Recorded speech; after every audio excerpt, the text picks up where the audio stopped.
I'm going to do a quick little video on some tips and tricks on installing your Terick Sound Deadener. So what you're going to want to have when you tackle this project, first of all, you're going to want to wash your machine thoroughly. Take the seats out, really scrub it down.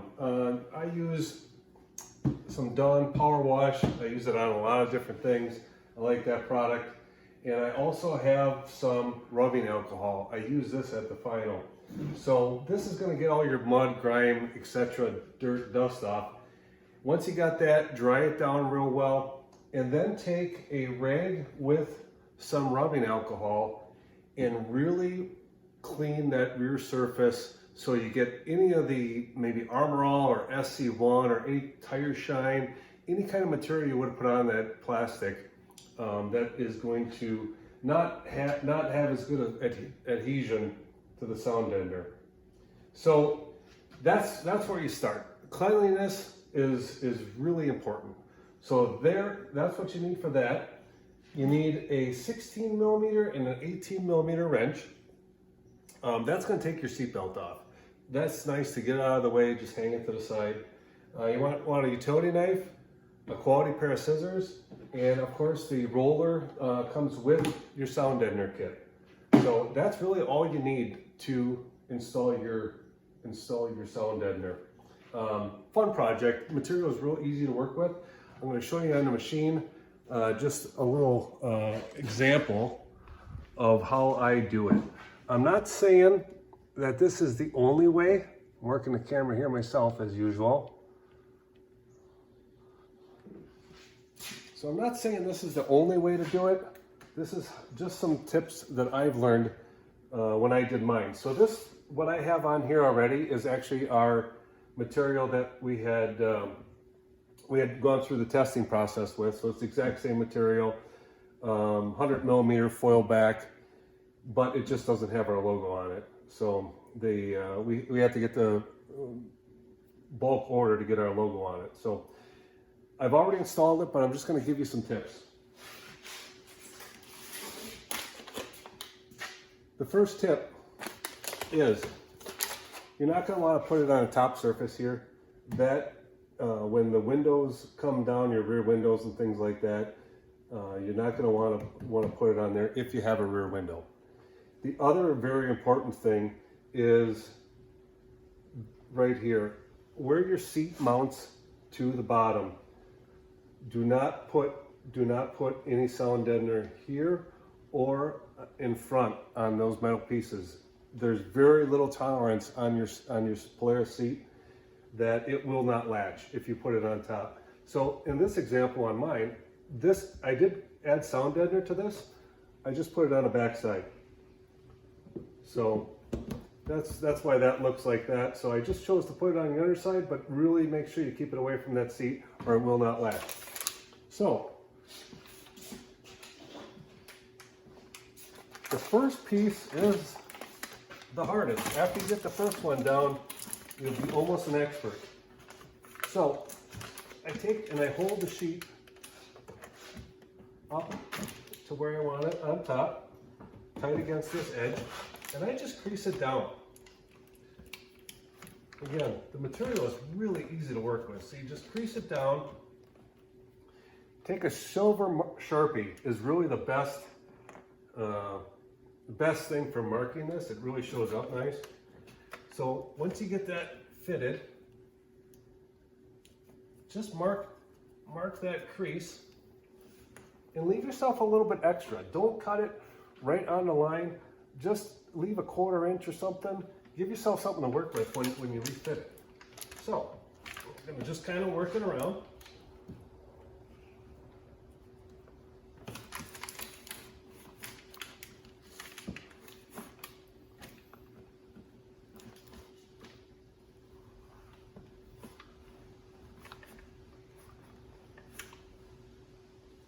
Actually, that goes almost to the other side. Your first sheet goes almost to the other side of that. So now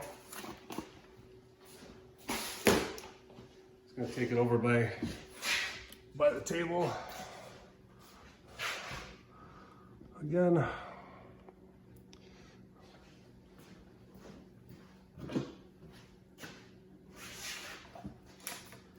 again, leave yourself a little bit extra. Don't cut it right on there.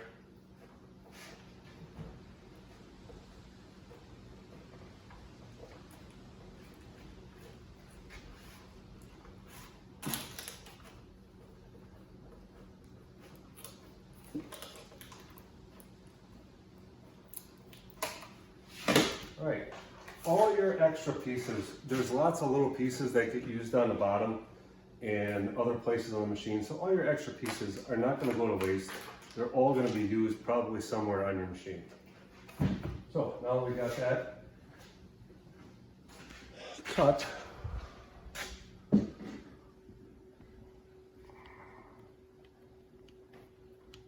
Oh, come on.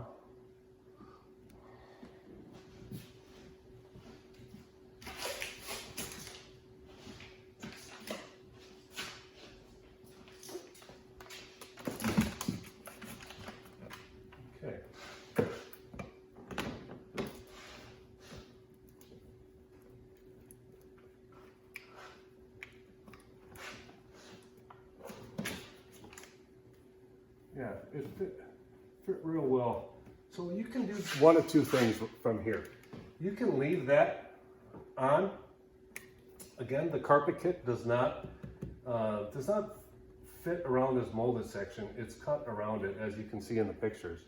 So if you care to put it there, a lot of people are. Just know that the carpet isn't going to cover that.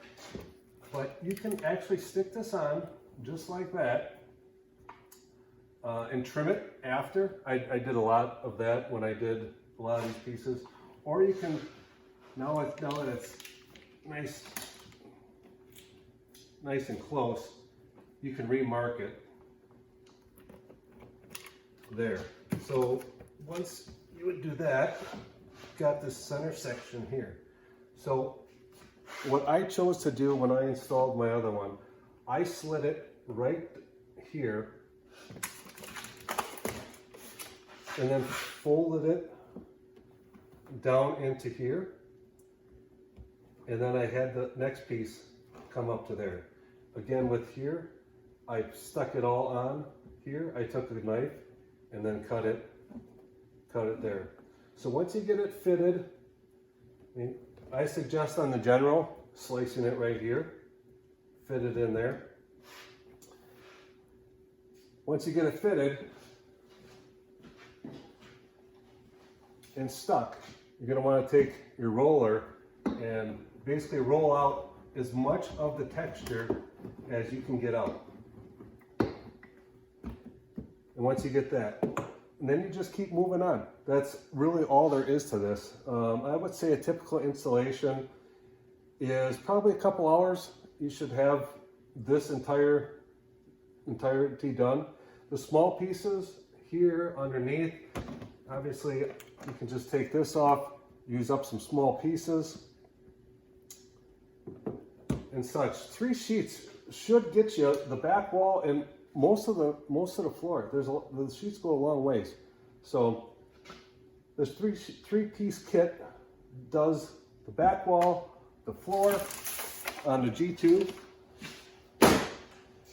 Probably going to want 4 or 5 if you want to do the inside of the wall here, your doors, or the center console really does a lot. There's a lot of heat generated down there with your coolant lines. So I love the fact I took the time, I took this off and I put it on the inside. Still remains the factory look.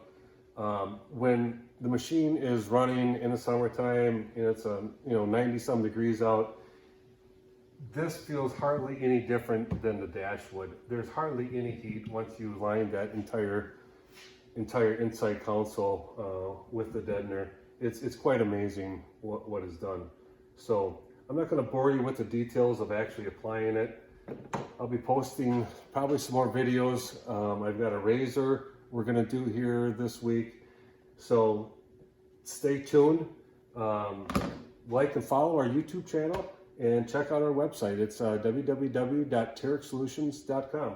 So thanks for watching. Hope this helps. When I went through the video, I noticed that you couldn't see what I was talking about on the bottom.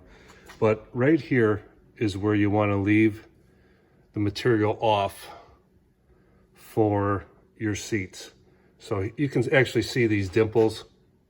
That's where the rubber pads on your seat latch. And if you raise that up with the sound deadener, your seat won't latch. I guarantee it won't latch. So I guess you could go up to here. I would recommend just leaving it off of that bar and off of that bar. And then this is the example that how I did mine. So I did this cover. It looks like I didn't do it, but I actually did it from the backside. So just wanted to add that into the end of the video, add that part because it is very important on all machines.